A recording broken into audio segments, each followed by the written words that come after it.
Ngayon naman ay ituturo ko sa inyo kung paano ang pag-atras. Kanina natutunan natin kung paano ang pag-abante ng manual car. Then ngayon ay ang pag-atras. Same procedure.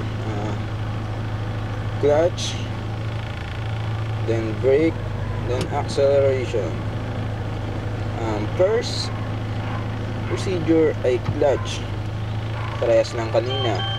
Then second, makikita nyo sa gear natin ay pa-reverse.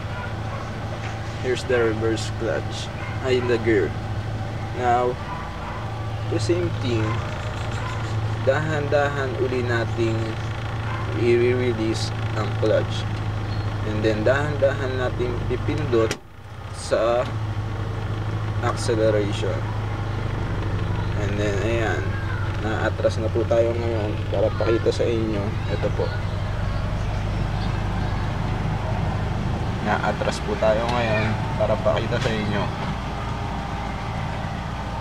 Para matigil ang pag-atras, pindot sa clutch and then brake.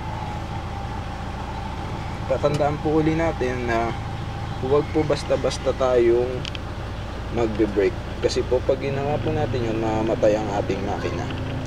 At the same thing sa pag-atras, at kapag binitawan natin ang clutch agad-agad, mamamatay ang engine.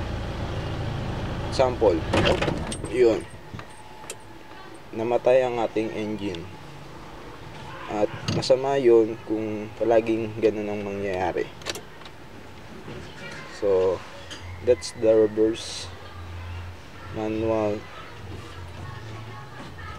transmission.